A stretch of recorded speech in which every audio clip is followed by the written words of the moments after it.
제7장 영웅 이야기.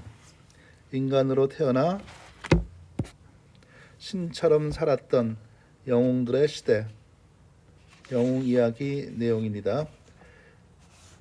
자, 메두사의 머리를 벤 용사 페르세우스.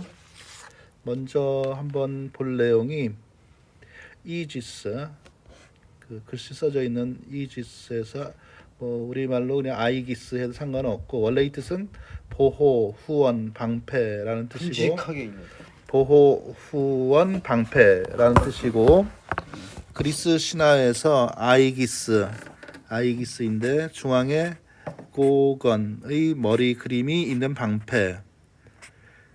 고건은 이제 우리말로 고르곤, 무시무시한 여자, 무서운 사람, 아이기스함, 또는 미국의 요즘의 배 중에서 아이기스함, 이지스함이라고 보통 많이 얘기하는데, 그 이지스함에서 아이기스, 그러니까 컴퓨터화된 그 배 순양함, 그 이지스.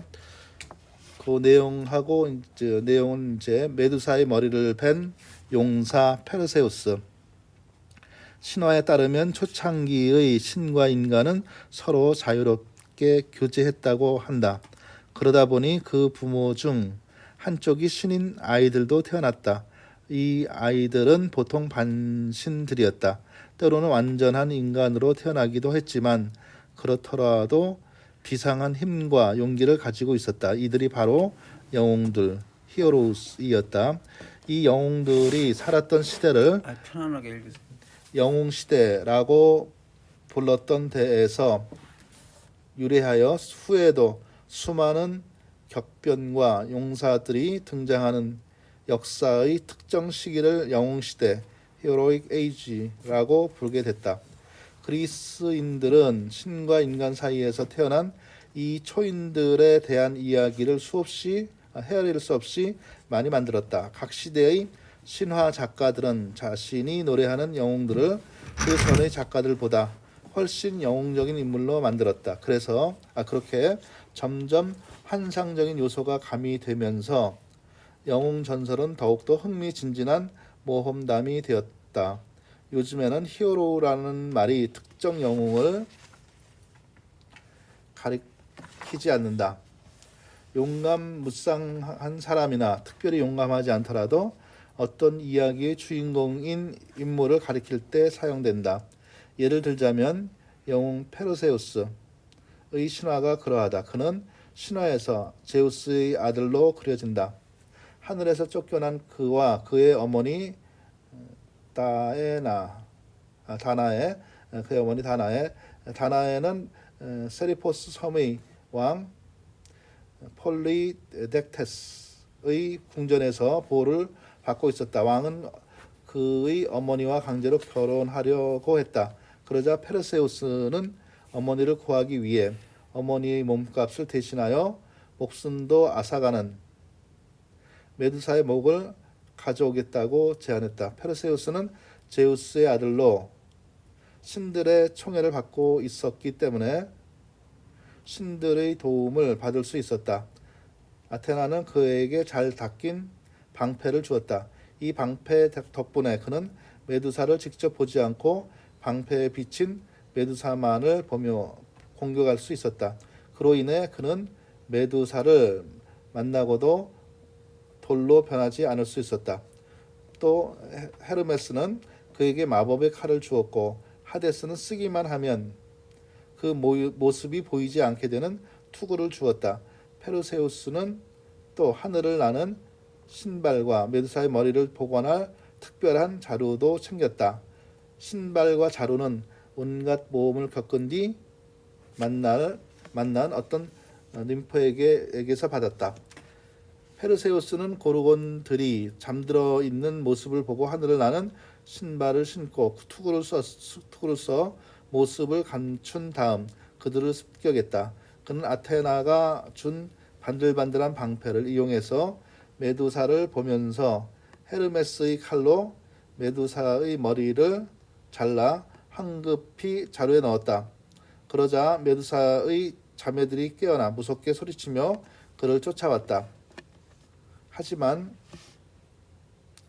하늘을 나는 신발을 신은 페르세우스는 재빨리 날아서 도망쳐 나왔다.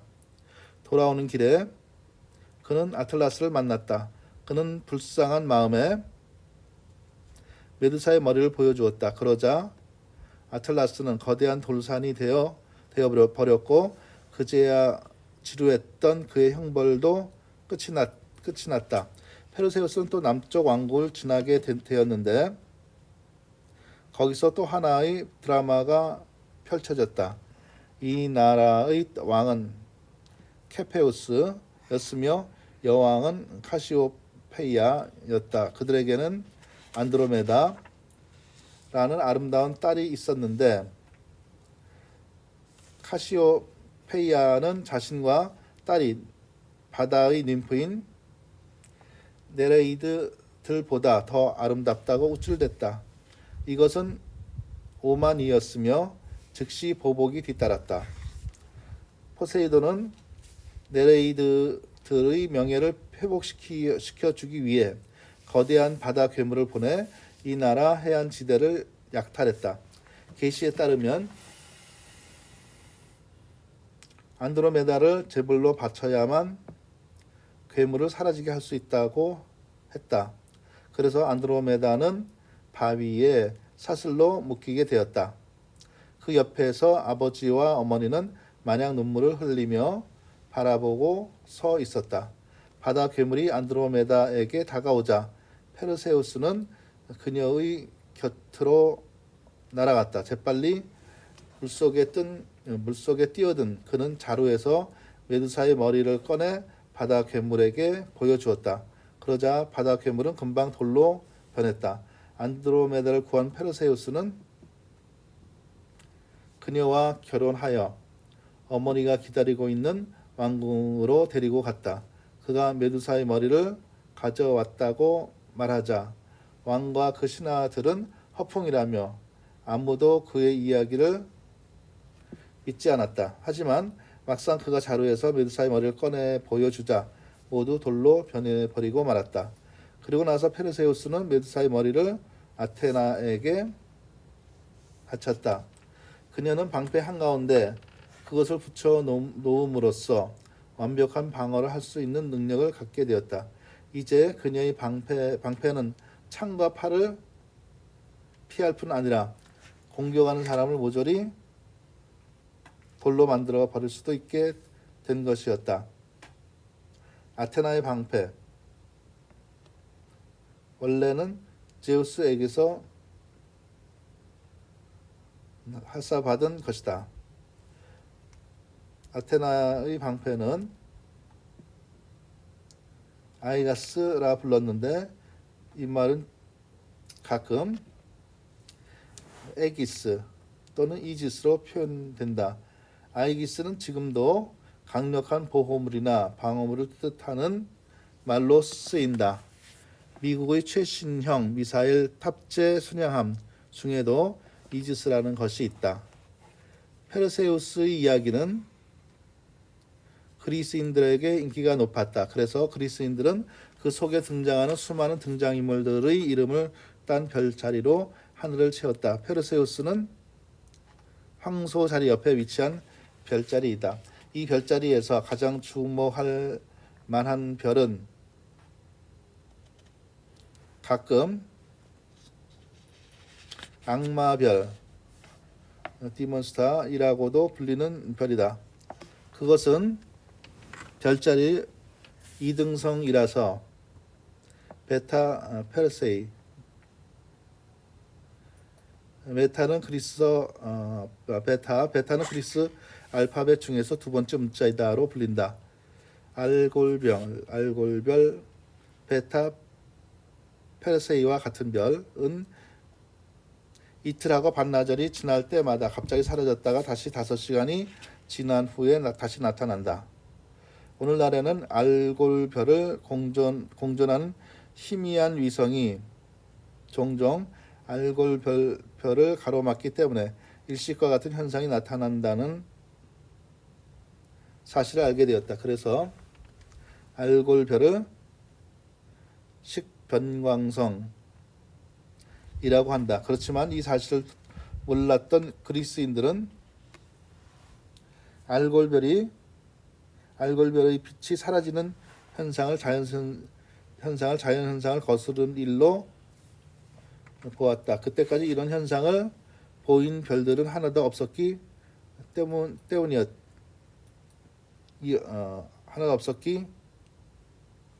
때문에 이런 괴기스러운 별을 메두사라고 생각한 것도 어찌 보면 당연했다. 이 때문에 그들은 페르세우스의 별자리를 알골별과 그 주위에 있는 별들로 이루어 놓았을 것이다.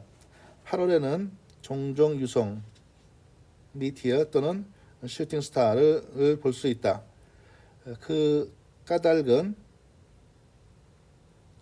작은 돌 덩어리들이 모여 만들어진 거대한 덩어리인 유성이 태양을 공전할 때 그 궤도의 일부분을 지구가 통과하기 때문이다. 그런데 육안으로 보면 유성은 페르세우스 별자리 한쪽 부분에서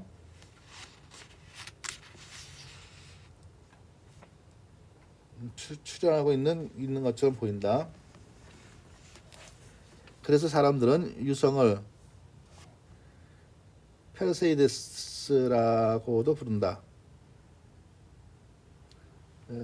페르세우스 별자리 바로 옆에는 안드로메다 별자리가 자리 잡고 있다. 그리고 그 북쪽으로는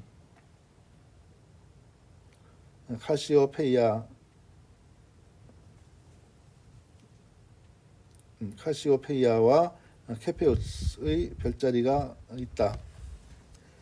케페우스 별자리의 별빛은 모두 흐릿하다. 그렇지만 카시오페이아 별자리의 별 5개는 모두 밝다. 신화에서와 마찬가지로 하늘에서도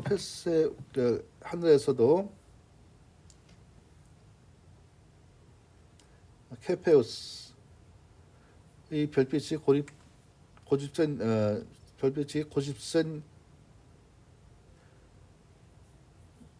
여왕의 별빛보다 약하다는 것은 그럴듯하다. 하지만 그리스인들도 케페우스 별자리 중 하나가 케페우스를 유명하게 만들어 줄 줄은 전혀 예측하지 못했을 것이다. 케페우스의 오른쪽 다리 쪽에 있는 이 별은 델타 케페이, 델타는 그리스어의 네 번째 문자이다라고 부른다. 델타 케페이 역시 별처럼 빛이 밝게 변한다. 하지만 알골별의 빛이 잠시 동안 완전히 사라지는데 비해 하지만 알골별의 빛이 잠시 동안 완전히 사라지는 데 비해 델타 케페이는 그렇지는 않다. 그래서 단순히 변광성이라고 한다. 천문학자들은 이 별이 맥박처럼 고동치고 있음을 발견했다. 즉 이 별은 정기적으로 흐려졌다 밝아졌다 하는 움직임을 반복하고 있는 것이었다. 그 천문학자들은 수많은 별들이 바로 이런 식으로 고동친다는 것을 알아냈다. 그래서 이러한 별을 이러한 별을 처음 발견한 것을 기념하여 고동친 별 전체를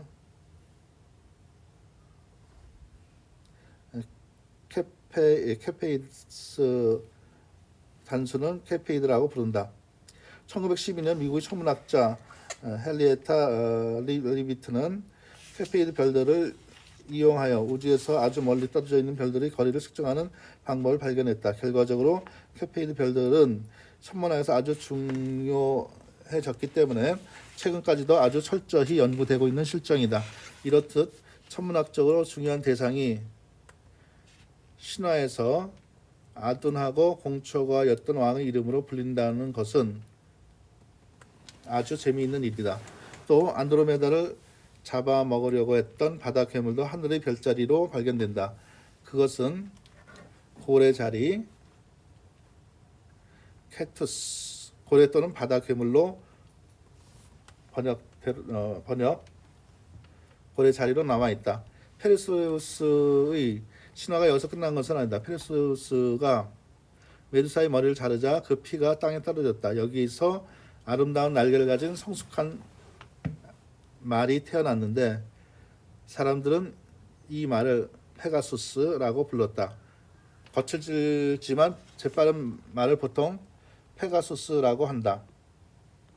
페가수스만큼 재빠른 말이 실제로는 한 마리도 없었다는 사실이야말로 에마가들에게는 자존심 상하는 일일 것이다. 그렇지만 페가수스 양쪽 날개처럼 몸통의 양쪽에 커다란 지느러미가 붙어있는 작은 물고기는 분명히 존재한다. 오늘날 동물학자들은 이 물고기를 페가수스라고 부르지만 이 아름다운 말의 이름을 물고기의 이름으로 삼은 것은 좀 어줍잖은 발상이 아닌가 생각된다. 페가수스는 또 영웅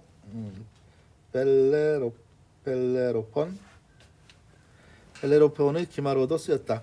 그는 페가수스를 타고 무시무시한 키마이라를 배웠다. 그 후 지금까지도 동화에서는 말을 탄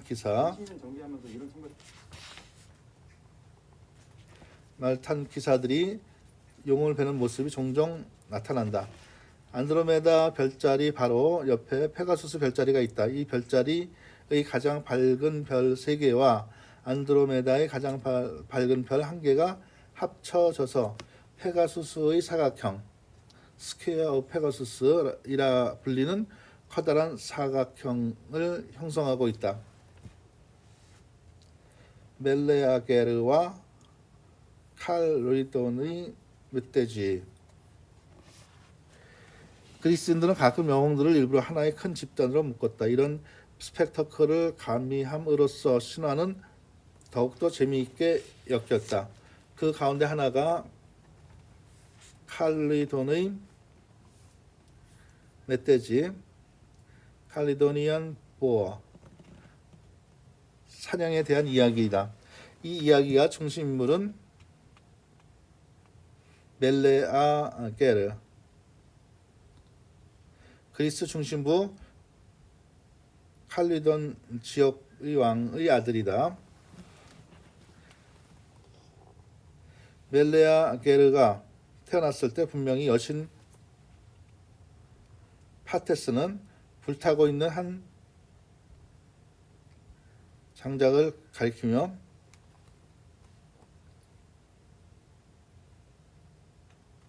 어머니 알타이아에게 이 아이는 그 장작이 완전히 타버리면 죽을 것이라고 예언했다. 그래서 알타이아는 곧 그 장작을 집어 들고 불을 끈 다음 숨겨두었다. 멜레아게르가 어른이 된 후 어느 날 칼리도니 왕에게 화가 나 있던 아르테미스는 거대한 멧돼지를 보내 그 나라를 쑥대밭으로 만들려고 했다. 멜레아게르는 사냥 원정들을 조직하고 덫을 이용하여 이 멧돼지를 잡아 죽여버렸다. 이때 수많은 영웅들이 원정대에 참여하였다. 그들 중에는 카스토르와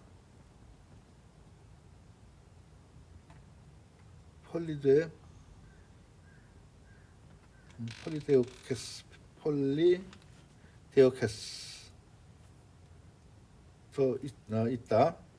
이든 쌍두 형제였지만 폴리데오케스는 신이었고 카스토르는 사람이었다.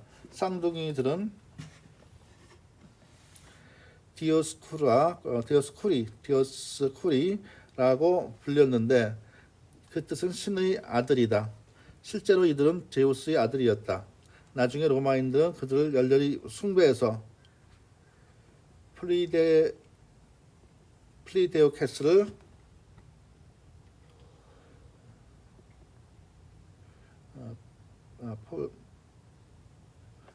플리데오케스를 폴룩스라고 바꿔 부르기도 했다. 그래서 이 쌍둥이들은 우리에게 카스토르와 폴룩스라는 이름으로 더욱 친숙하다. 실제로 그들의 실생신화는 유명하다. 제우스는 백제로 변해서 그들의 어머니 레다에게 구애했다. 마침에 레다는 알 2개를 낳았는데 첫 번째 알에서는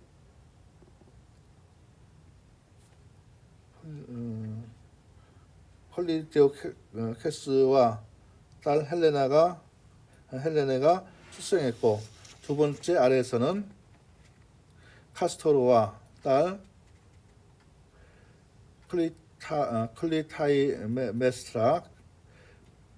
클리타이메스트라가 탄생했다. 이때 등장하는 두 여인들은 앞으로 다룰 신화에서 매우 중요한 인물들이다. 제우스는 대개 자신이 변신했던 동물들의 모양을 별자리로 만들어서 기념하곤 했는데, 이 백조는 퀴그너스, 영어로는 시그너스라고 알려진 백조 자리가 되었다. 카스토르와 플리데오케스 형제는 역시 멧돼지 사냥에 참가했던 쌍둥이인 이다스와 링케우스 형제와 큰 격투를 벌였다. 두 명 중에서 싸움은 이다스가 더 잘했다. 대신 링케우스는 바위도 투시할 수 있을 만큼의 강한 시력으로 유명했다. 고양이는 대개 날카롭고 강력한 눈을 가지고 있다고 간주된다. 이런 종류의 큰 고양이는 지금까지도 링스라고 불린다.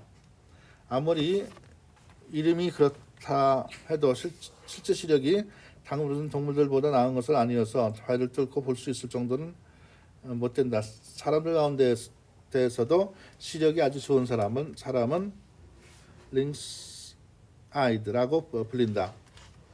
이 격투의 절정은 치열한 싸움의 와중에 링케우스는 카스토르는 이다스에게, 이다스는 폴리데우케스에게 사살되었을 때였다. 폴리데우케스는 불사조의 몸으로 태어났기 때문에 죽지 않았다. 그러나 사랑하는 동생과 같이 살 수 없다면 차라리 죽는 편이 낫다고 생각한 그는 불사의 운명을 거둬달라고 제우스에게 기도했다. 그래서 제우스는 둘 다 천상과 지하를 번갈아 가며 영원히 살 수 있도록 해주었다. 둘은 물론 카스토르와 폴리데오케스의 별자리도 있다. 공도의 세 번째 별자리인 쌍둥이 자리 제미니가 그것이다. 이 별자리에는 두 개의 밝은 별이 있는데 하나는 카스토르라 불리며 하나는 폴룩스라고 불린다. 두 별 중에서는 폴룩스가 약간 밝은데 아마도 폴룩스는 죽지 않는 존재라서 그렇게 이름 지어졌을 것이다. 그리스인들은 두 별 사이의 거리가 아주 가깝기 때문에 쌍둥이 별자리라고 생각했을 것이다. 고대 로마인들이 이 쌍둥이에게 경의를 표했으면 알 수 있는 표현이 있다. 바로 by 제미니 쌍둥이를 걸고 라는 표현인데 이 표현 명사하는 경우에 쓰이곤 한다. 미국에서는 아폴로 계획의 전 단계인 2인승 우주 비행 계획을 제미니라고 발표했다. 이어서 읽을 내용은 테세우스와 아리아네드의 삶, 테세우스와 아리아드네의 삶. 자, 내용을 봅니다. 칼리돈의 멧돼지 사냥에 가담했던 또 한 명의 영웅은 아테나의 사람 테세우스였다. 그는 아테나의 신화 작가들에게 가장 총애를 받은 인물이었다. 그의 모험란 중 가장 유명한 것은 아테나이인들이 미노스 왕에게 공물을 바치던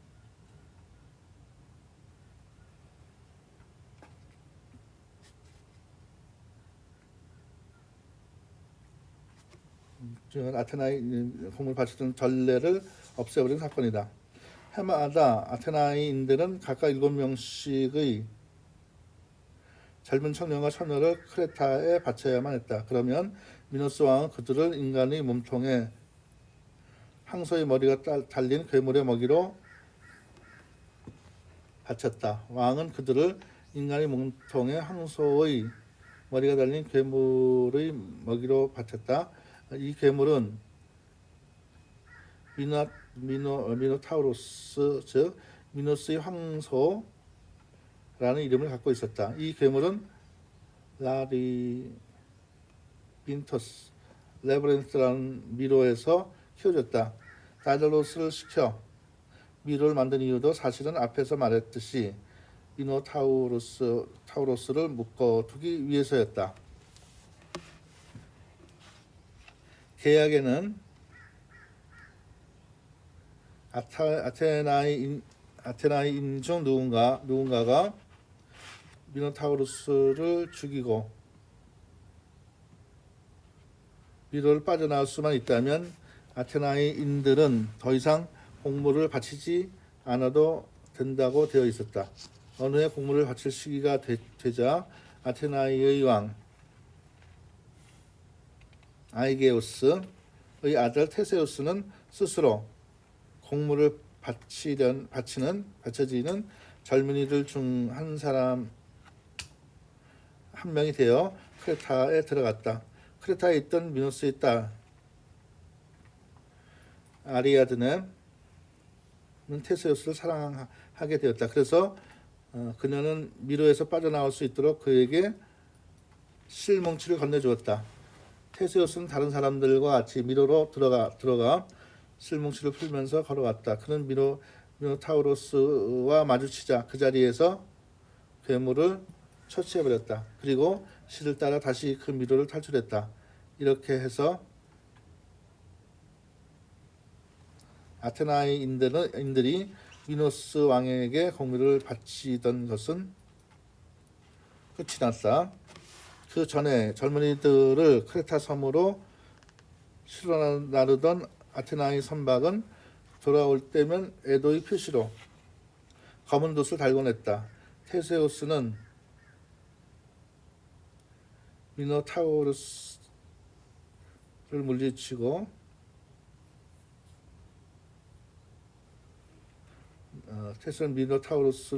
돌아오게 되면 기쁨의 표시로 흰 돛을 달겠다고 아버지 아이게우스에게 약속했었다. 그러나 너무 흥분해 있던 테세우스는 그만 돛을 받고 다른 일을 잊어버렸다. 그래서 높은 산 위에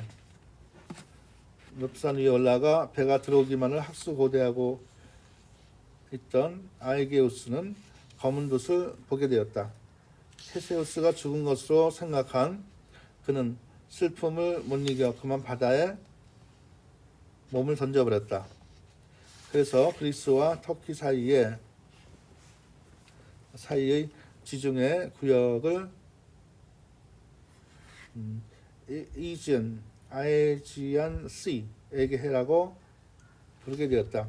한 번은 테세우스가 그리스의 아테나의 지역을 탐험했는데 그때 그는 여러 괴물과 도적들을 물리쳤다고 한다. 마치 오늘날의 서부 영화의 주인공처럼. 그가 대적한 인물들 중에서 가장 유명한 사람은 바로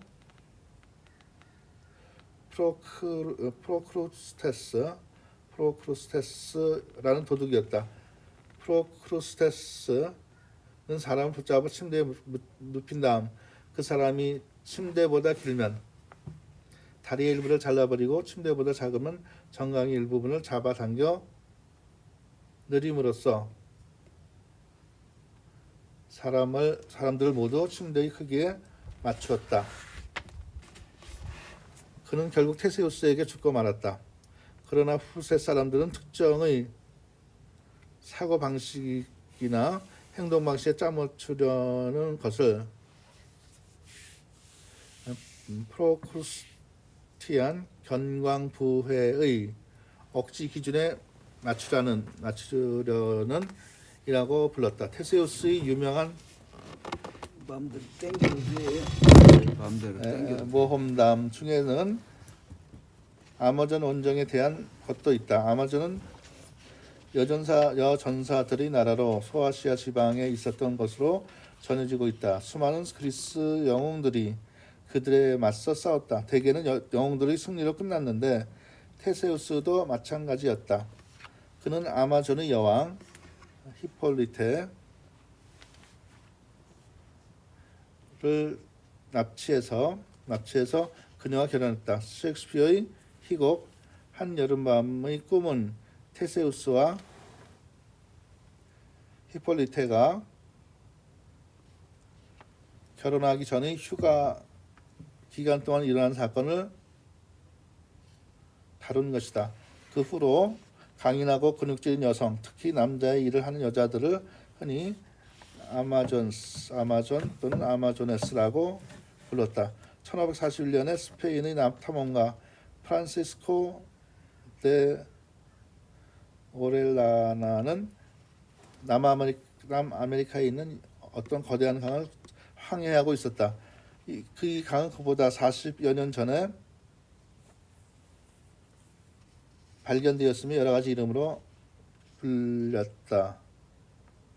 어떤 지역에서는 원주민들과 전쟁을 치르기도 했는데 그때 원주민들은 남자뿐만 아니라 여자들도 탐험대에 맞서 싸웠다. 이 때문에 그는 이 강을 아마존강 약 6,300km로 나일강에 이어 세계에서 두 번째로 긴 강라고 명명했는데 지금까지도 그렇게 불리고 있다. 칼 로이돈의 멧돼지 사냥에 대한 이야기로 돌아가 보자.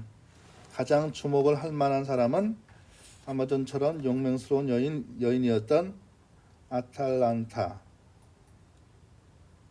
그녀는 주로 사냥으로 먹고 살았으며 운동 경기에서도 남자들을 눌러 이겼다.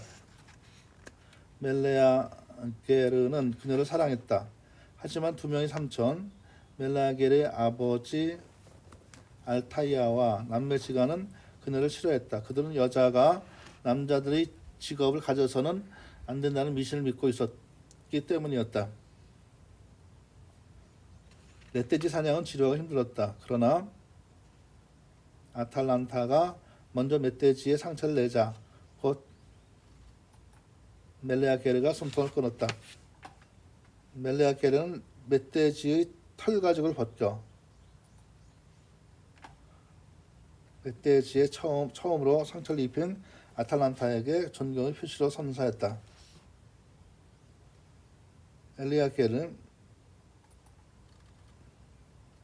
엘라게르의 삼촌들은 이러한 그의 행동에 강력히 반대하고 나섰다. 그러자 화가 난 멜레아게르는 칼을 꺼내 그들을 죽여버렸다. 이 소식이 알타이아에게 전해지자 그녀는 그들을 그리워하며 슬픔의 심연에 빠졌다. 그녀는 분노에 치를 떨며 멜라게르가 어릴 때부터 보관해온 장작을 불구덩이 속에 넣고 태워버렸다. 그러자 멜라게르는 서서히 무력해지더니 결국 죽고 말았다. 이 때문에 어떤 사람의 직업이나 명성에 치명적이나 그의 삶을 파괴할 수 있는 단서가 되는 것을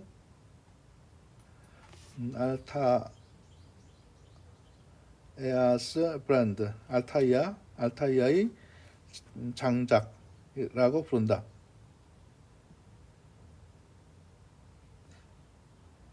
멜레아게르가 죽었다는 소식을 들은 그의 누이들은 하염없이 소리치며 울부짖었다. 그래서 신들은 그녀들을 뿔닭, 기니아헨, 서아프리카산 꿩과 새의 일종으로 만들었다. 그 이후로 그녀들은 끊임없이 거칠거나 그런 소리를 냈다. 실제로 그리스는 라틴어로 뿔닭을 말하며 지금까지 동물학의 학명으로 쓰이고 있다. 이제 다음 내용은 황금 양털을 둘러싼 모험. 영웅들이 또 다른 모임은 황금 양털, The Golden Fleece를 얻기 위해서 원정길에 이루어졌다. 황금 양털은 콜기스 지역에 있었다. 이 지역은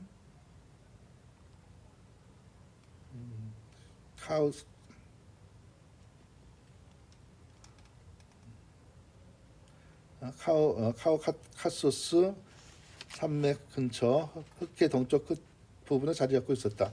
그 당시 그리스인들은 카우카소스 산맥이 세상의 동쪽 끝부분에 있다고 생각했다. 지중해를 떠나본 적이 없는 그들에게 그곳은 그들이 갈 수 있는 가장 먼 동쪽 끝이었다.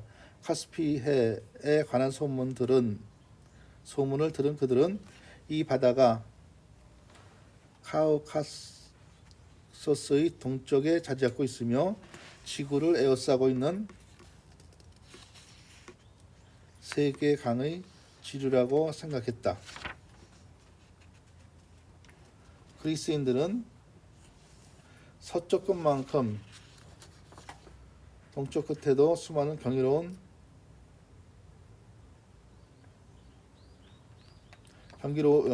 있을 것이라고 생각했다. 카우카소스 산맥에는 프로메테우스가 사슬에 묶여 있다고 생각했으며 태양의 신 헬리오스는 콜키스에서부터 서쪽으로의 여행을 시작한다고 알려졌다.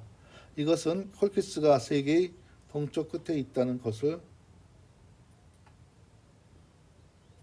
잘 표현하기 위한 것이었다. 또 그들은 흑해의 북쪽에는 키메르인들이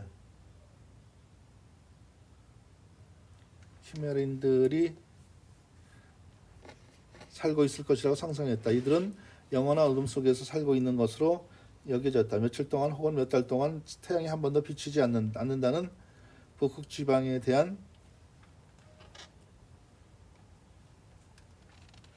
애매한 소문이 애매한 소문의 결과일 것이다. 이로부터 유래하여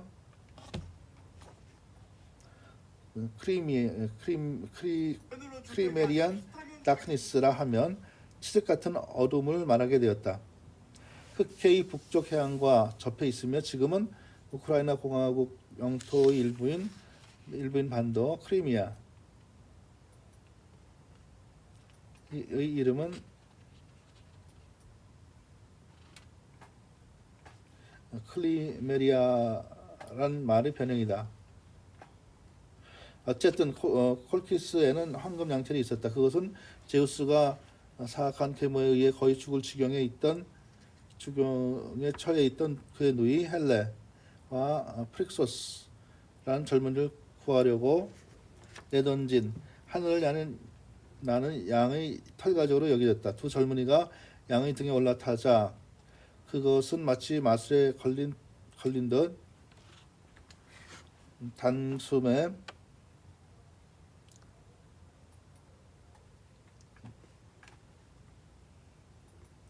당시 콜키스로 날아갔다. 그런데 유럽과 아시아를 가리키는 좁은 해협을 지나다가 헬레는 그만 떨어져 익사하고 말았다. 그래서 이 해협은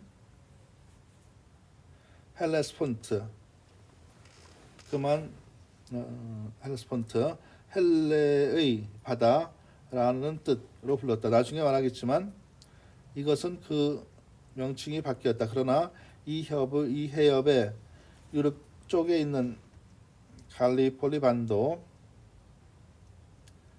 갈리폴리 퍼닌슐러의 끝부분은 지금도 케이프 헬레곳이라고 불린다. 콜키스에서 양들은 제우스에게 제물로 바쳐졌다. 그 황금 양털은 용이 잠들지 않고 지키고 있는 어떤 사원 안에 걸려 있었다. 양은 또한 아리에스 숫양자리라는 이름으로 궁도에도 걸려 있다. 고대 그리스에서 볼 때는 춘분 때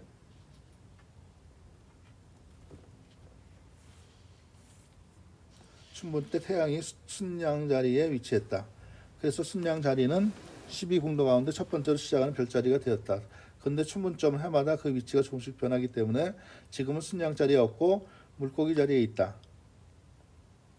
하지만 그럼에도 불구하고 아직도 순양자리를 첫 번째 궁도로 간주하고 있다.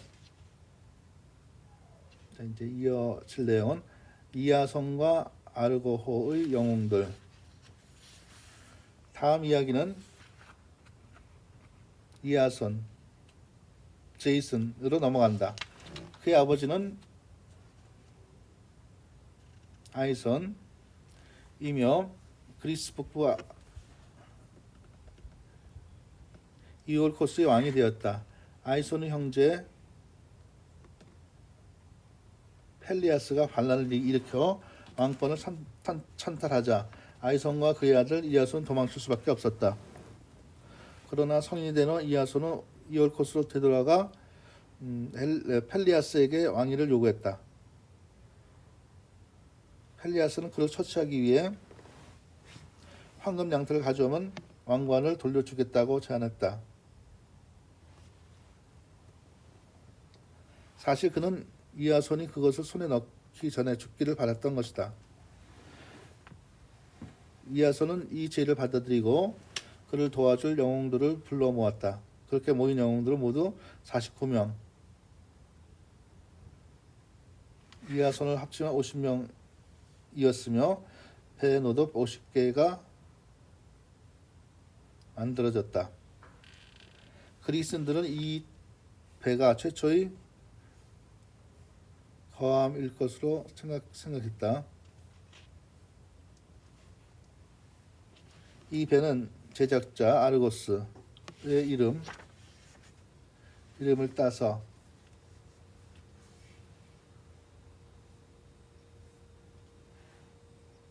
아르고호라고 불렀다. 그런데 그리스어로 아르고스는 빠르다 는 뜻이다. 이 때문에 이 배 이름이 아르고였을 수도 있다. 50명의 영웅들은 황금 양털을 찾아 떠나 머나먼 항해를 시작했다. 그래서 이들은 아르고노스, 아르고나우트, 아르고호의 선원들, 1849년경 금광을 발굴하기 위해 캘리포니아로 몰려든 사람들이나 모험가를 뜻하기도 한다. 로 불렸다. 이상한 일이지만 화물량이 많은 큰 배를 뜻하는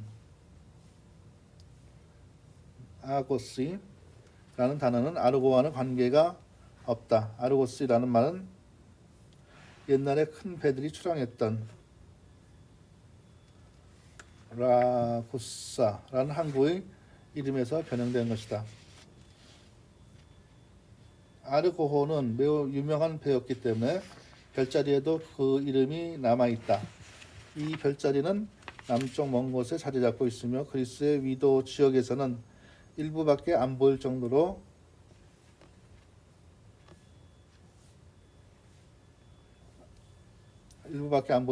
거대한 별자리이다.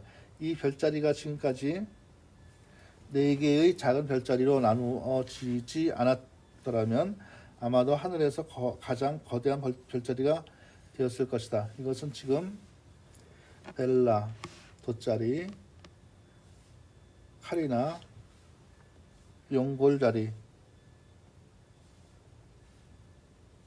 푸피스,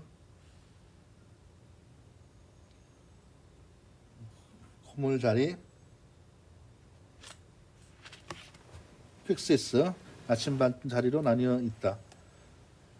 아르고나우트는 동물학의 학명으로도 남아 있다. 문어, 옥토퍼스, 다리가 8개라는 뜻의 친적이며 암컷은 섬세하고 아름다운 껍질을 남기는 바다 생물이 있다. 고대인들은 이 생물이 자신의 껍질을 돛으로 사용한다고 여겼기 때문에 나우틸러스, 앵무조개 속, 그리스어로 선원이라고 불렀다. 미국 최초의 원자력 잠수함 이름도 노틸러스 호이다. 오늘날 이것을 페이퍼 노틸러스, 배낙지라고 이름 지은 이유는 섬세하고 아름다운 껍질을 가졌기 때문이다. 또한 나우틸러스라고 불리는 다른 동물과 구분하려고 했기 때문이다. 생물학자 리네우스는 배낙지를 아르고나우타 종의 동물로 분류했다. 이 배낙지의 학명은 아르고이지만 배낙지는 자신의 껍질을 돛처럼 사용하지 않기 때문에 자신은 그 이름처럼 바다를 떠도는 생물은 아니다. 칼리노의 멧돼지 사냥에 참가했던 몇몇 영웅들 중에서 아르고나우트들도 있었다. 카스토르, 홀리데오케스,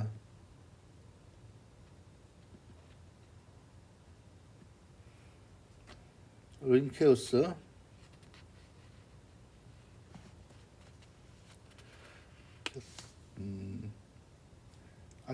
아탈란타와 아르고나우트들도 있었다. 카스토르, 플리데우케스, 린케우스, 아탈란타와 멜레아게르 등이 바로 그들이다. 멜레아게르는 아틀란타를 사냥터에서 만나고 곧바로 죽었는데 어떻게 아르고 선원이 될 수 있었는지에 대해서는 아무 설명도 없다. 그 당시 신화 작가들은 다음편 이야기에 대해서 그리 신경을 쓰지 않았기 때문이다. 또 그 구성원 중에는 아직 에오리디케와 결혼을 하지 않은 오르페우스도 있었다.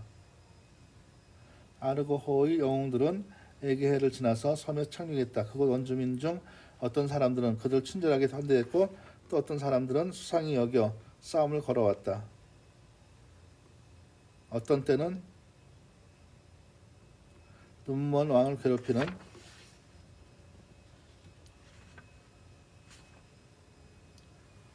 하르파이트를 내쫓은 적도 있었다. 흑해를 건너기 전에 그들은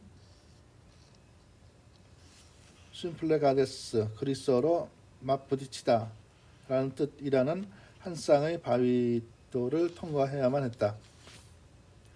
이 바위돌들은 서로 떨어져 있다가 배가 통과하면 강력한 힘으로 맞부딪혀서 그 사이를 통과하는 배를 박살냈다. 아르고호 영웅들은 먼저 비둘기를 날려보내 바위돌 사이를 통과하도록 했다. 그러자 바위돌이 맞부딪혔다가 제자리로 되돌아가기 시작했다.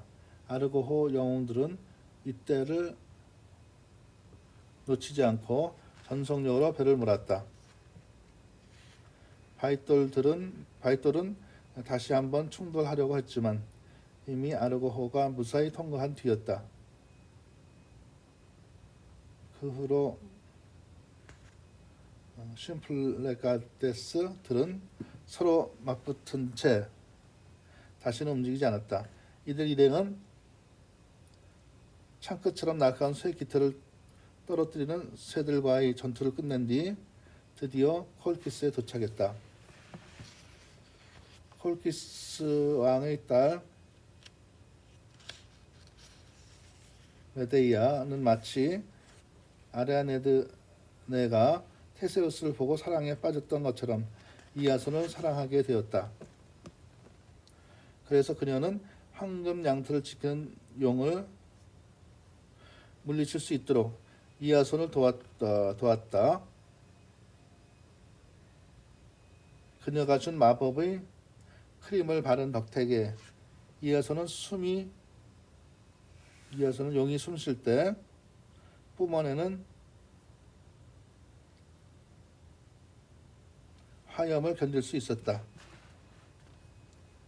그들이 황금 양털을 손에 넣자 메데이아는 또 이아손에게 무사히 폴킷을 빠져나갈 수 있도록 도와주었다. 그녀는 마법과 계략을 써서 뒤쫓아오는 배들을 모두 물리쳤다. 가장 아슬아슬했던 위기는 시렌들을 만났을 때였다. 여기서는 오르페우스가 일행을 구출해냈다. 오르페우스가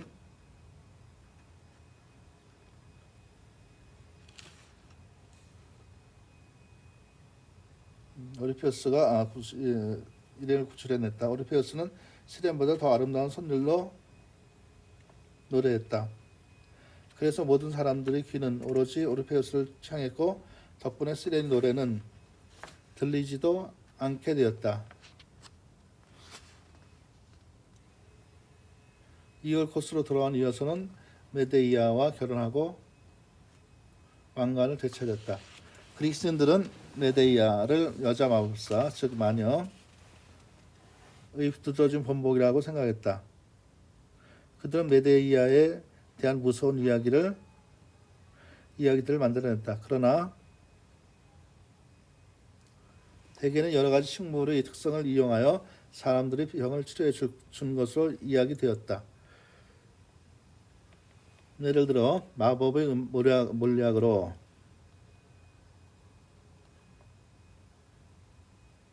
이아손의 이아손의 아버지 아이손의 젊음을 되찾아 주었다는 이야기도 있다. 현대 의학이 발달하기 전 사람들은 약초로 질병을 치료하는 여자들을 보면서 혹시 그녀가 언짢아서 치료약 대신 독약을 넣는 것은 아닐까 하는 두려움을 가졌다. 근데 들어서도 약초 치료법을 잘 알고 있는 여자들은 무척 곤란을 겪었다. 그렇지만 메데이아의 치료 방식은 중요한 자취를 남길 수도 있다. 메디슨 의학이라는 단어는 그녀 이름에서 유래했을 가능성이 크기 때문이다. 하지만 아직은 아무도 그 정확한 유래를 모른다. 어쨌든 이 단어가 메데아에서 유래했다는 사실은 그때는 가설은 재미있는 설정이다. 따라서 나는 이 가설을 지지하는 바이다. 자, 이제 이어서 헬라클레스는 헬라클레스 없이는 되는 일이 없다. 가장 위대했던 그리스 영웅은 헤라클레스. 영어권에서는 라틴어형인 허큘스가 더 유명하다. 헤라클레스는 키가 크고 힘센 근육질 남성으로 사자 가죽으로 만든 옷을 입고 거대한 몽둥이를 가지고 다닌 것으로 그려진다. 그는 초인적인 힘을 가지고 초인적인 임무를 완수했다. 그리스인들은 끊임없이 그에 대한 이야기를 만들어낸다. 나중에는 헤라클레스를 끌어들이지 않고는 거의 신화를 이야기할 수 없을 정도였다. 그래서 이런 속담도 생겨났다. 헤라클레스 없이는 되는 일이 없다. 그는 미국의 서부 개척 시대 민화에 나오는 영웅 폴 버니언과 같은 존재였다. 그래서 허클리언이란 말은 초인적인 어려움이나 초인적인 힘을 뜻한다. 헤라클레스 신화는 부분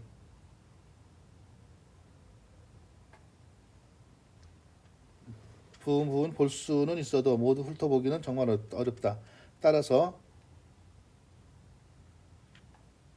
언어상의 그 흔적이 남아있는 이야기만 간추려 보겠다.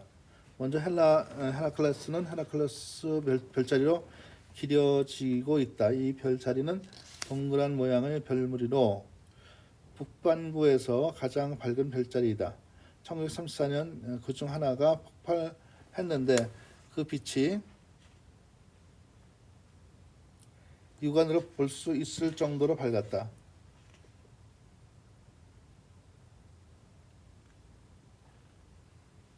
이처럼 폭발하고 있는 별을 노바 신성이라고 부른다. 그래서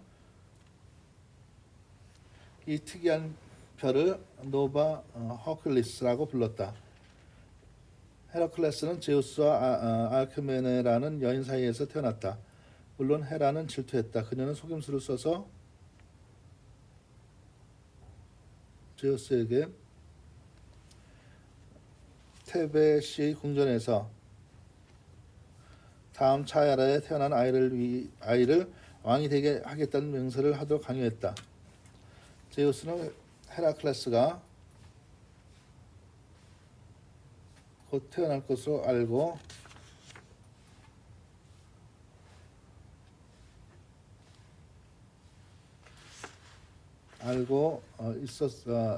있었으므로 무심코 그렇게 하겠다고 했다. 그러자 헤라는 또 다른 왕자가 태어날 때까지 알크메네의 임신 기간을 연장시켰다. 그래서 에우리스테우스 왕자가 헤라클레스보다 먼저 태어난 것이다.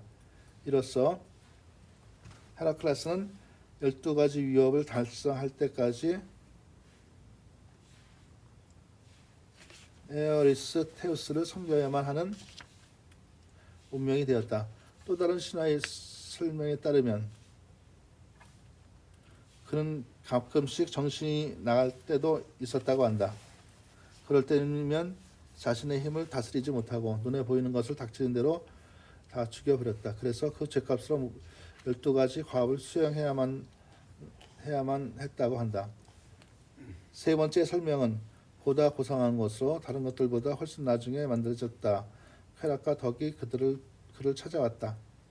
쾌락은 그에게 안락하고 즐거운 삶을 제시했으며 덕은 고난 이후 불면의 삶을 제시했다.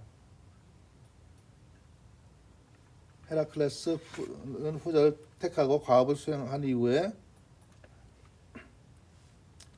드디어 신이 되었다. 그런 연유로 쾌락 대신 고난의 길을 택하는 것을 오늘날에도 종종 The Choice of Hercules, 헤라클레스의 선택이라고 한다. 헤라의 안갚음 때문이었건 그의 광기 때문이었건 또는 그의 선택에 따른 것이었건 간에 헤라클레스는 12가지 과업을 수행해야만 했다. 우선 그는 첫 번째로 네메아의 사자를 죽여야만 했다. 거대한 크기와 억센 힘으로 네메아 부군을 약탈하고 있던 이 사자는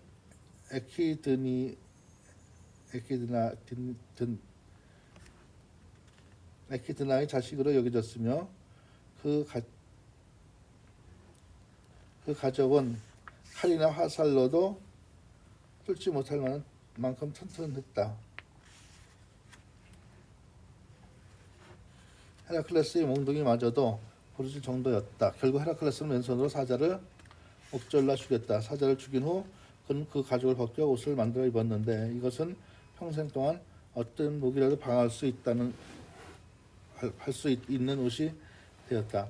네메아의 사자는 공도의 5번째 별자리 레오 사자 자리에 자리 잡고 있다.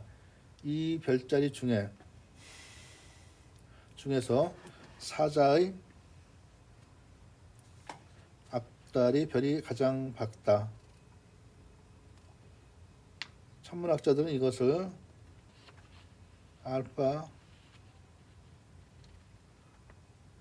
레오니스 알파는 그리스 알파벳의 첫 번째이다 라고 불렀지만 더 유명한 이름은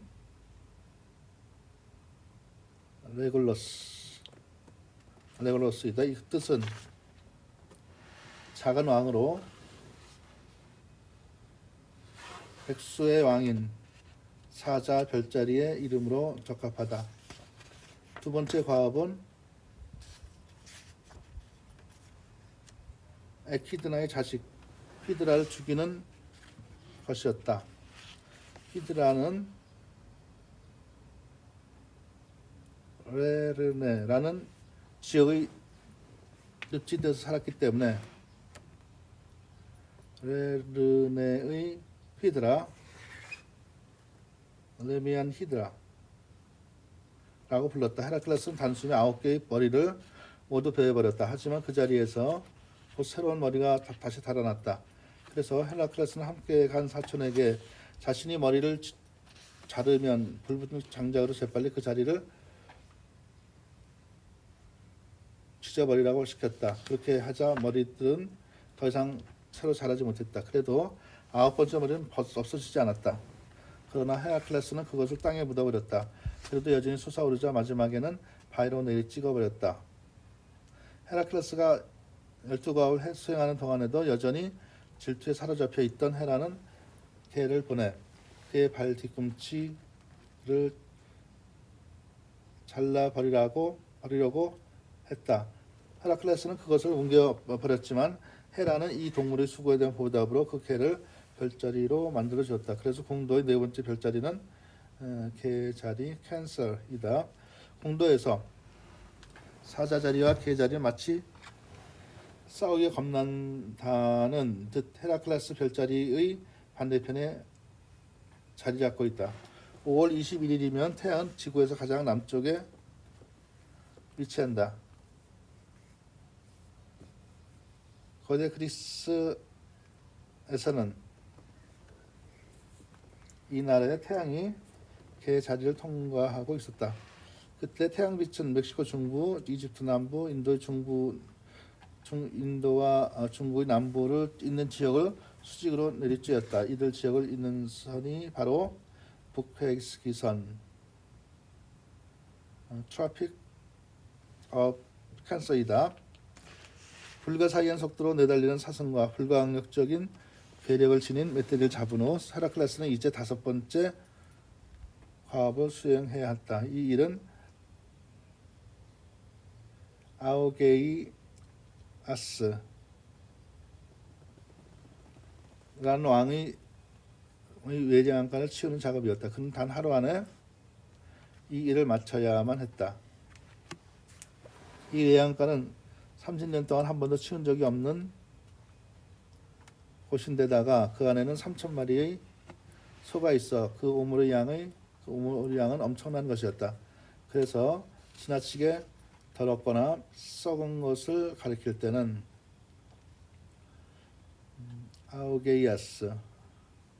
아우기안 스테이블스, 아우게이아스의 외양간이라는 표현을 쓴다. 헤라클레스는 2군데 강에 물길을 내어 강물이 외양간을 통과하도록 만들어 깨끗하게 청소했다. 그래서 강력하고 신속한 조치로 범죄나 부패를 근절하는 일을 to cleanse the 아우기안 테이블스 적폐를 일소하다 라고 한다. 그런 다음에 헤라클레스는 쇠로 된 깃털을 떨어뜨린 새, 불을 내뿜는 황소, 사람을 먹는 말들과 아마존 전사 등을 차례로 물리쳤다. 그리고는 10번째 임무를 완수하기 위해 경이로운 사물들이 존재하는 서쪽 끝 지역으로 머나먼 길을 떠나야만 했다. 그는 그곳에서 게리온이라 불리는 괴물의 소떼를 데리고 와야만 했다. 게리온은 서쪽 해양의 한 섬에 살고 있는 괴물로 3개의 머리와 6개의 팔이 달려 있었다. 또한 그의 소떼는 에키드나의 또 다른 자식인 오르트로스 머리가 2개였다 라고 불리는 개가 지키고 있었다. 헤라클레스는 물론 이 일을 완수했다. 그런데 지중해 서쪽 끝을 지나면서 그는 옛날에는 같이 붙어있던 스페인과 아프리카를 나누어 놓았다. 그래서 고대인들은 해협 양쪽의 별들을 The Pillars of Hercules,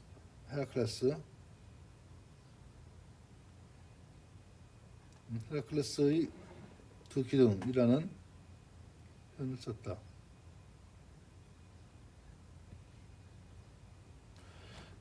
자, Pillars of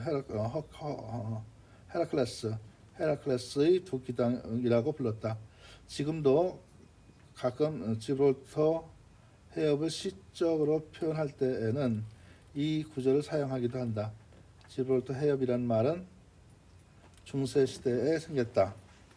11번째 임무는 발길을 되돌려 다시 서쪽 끝 지역으로 가서 헤스페리스들, 아틀라스의 딸들의 황금 사과를 가지고 오는 것이었다. 이 황금 사과는 황금 명탈과 마찬가지로 용이 지키고 있었다. 이것에 대해서 신화에 따라 이 얘기가 다르다. 헤라클레스가 아틀라스를 깨어 황금사과를 가져오게 했다는 이야기도 있고 그 자신이 직접 용을 베어 죽이고 가져왔다는 이야기도 있다. 헤라클레스의 적들을 늘 고맙게 생각하던 헤라는 용을 하늘로 올려놓고 드라코, 용별자리, 드래곤의 라티너를 만들었다. 용별자리는 큰 검자리와 작은 검자리 사이에서 구불구불한 모양으로 빛나며 그 머리는 이 2 별자리와 헤라클레스 별자리에 있다. 별자리에서도 헤라클레스는 영원히 그의 몽둥이를 들고 용을 죽이려는 모습으로 그려진다. 이 과업을 마치고 돌아오는 길에 헤라클레스는 아프리카를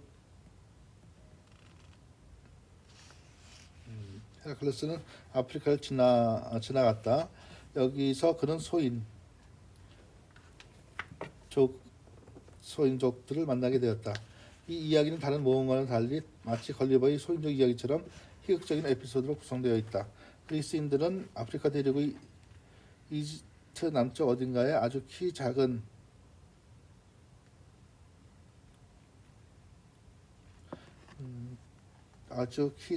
사람들이 살고 있다고 굳게 믿었으며 이들을 그리스어로 주먹을 뜻한 말인 피그미에스라는 말로 불렀다. 이 말은 소인들의 크기가 보통 사람의 발꿈치에서 주먹마디까지의 길이만 하다는 뜻이다. 그 길은 약 14인치, 약 35.8cm 정도 된다. 신화 작가들은 자연히 그들을 더욱 작은 모습으로 그렸는데 결국 4인치 10.2 4인치 정도로 정도의 크기까지로 줄어들었다. 여기서 유래하여 일반적인 형태보다 더 작은 동물을 피그미라고 부르고 있다.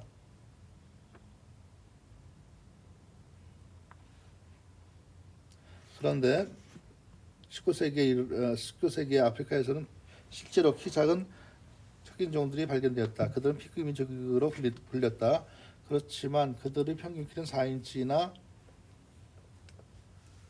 평균 4인치나 14인치가 아니라 4와 2분의 1 피트, 약 1m 35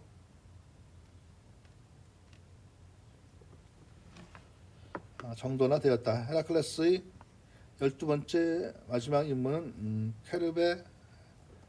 케르베로스를 저승에서 지상으로 데려오는 일이다. 이 모든 것 외에도 헤라클레스는 중간에 아르고호의 영웅들과 동행했으며 수많은 도시를 정복하고 수많은 결투를 벌였을 뿐만 아니라 고통에 빠진 아가씨들을 구해내기도 했다. 마침내 그에게도 죽음이 찾아왔다. 그의 삶이 힘겨웠던 만큼 그것은 비극적인 것이었다. 인생의 후반에 그는 데이아네이라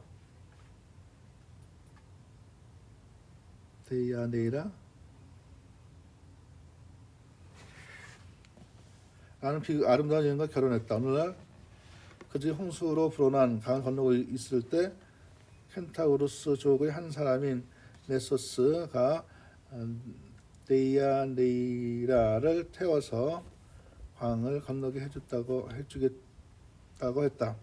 그러나 네소스는 그녀를 태우고 도망치기 시작했다. 데이아네이는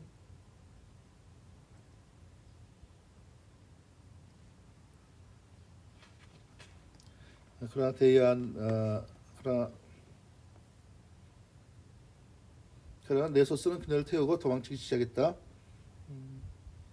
데이아네이라는 헤라클레스에게 돌아달라고 소리쳤다. 헤라클레스는 얼른 독화살로 네소스를 쐈다.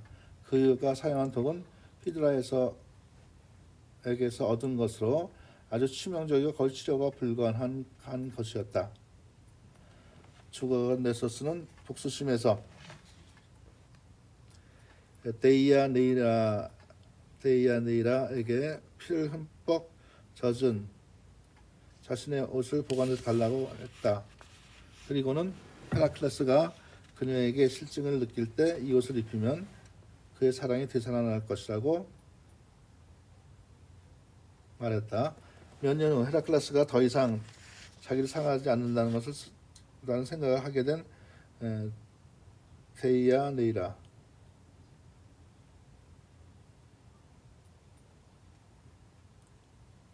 데이아네이라는 그에게 네소스의 옷을 주면서 입어보라고 했다. 그 출처를 몰랐던 헤라클레스는 그 옷을 입자 곧 온몸에 히드라의 독이 퍼졌다. 고통이 얼마나 심했던지 그는 거의 미칠 지경이었다. 그는 이럴 때 자신의 눈에 띄는 사람을 죄다 죽여버린다는 사실을 잘 알고 있었다. 그래서 그는 아내를 죽이지 않으려고 즉시 불을 지피라고 명령했고 그 불길 속으로 뛰어들어 죽었다. 하지만 그 사이에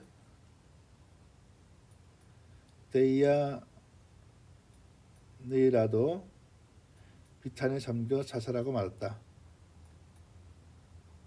그 이후로 치명적인 선물을 뜻하는 선물을 뜻하는 shot of 네소스의 shot of 네소스라는 표현이 생겼다. 하지만 그리스인들은 행복한 결말로 이야기를 끝맺었다. 헤라클레스는 하늘나라로 승천했고 헤라도 마침내 그를 용서했다. 그는 제우스의 딸인 젊은의 여신 헤베와 결혼했다. 그리하여 길고도 험난한 삶을 마감하고 마침내 영원한 행복을 얻게 되었던 것이다. 자, 읽은 내용들 다 읽으셨어요? 종료합니다. 영웅 이야기 종료합니다. 자, 꺼봐야 되는 거. 끌려면 누르나? 거기 다시.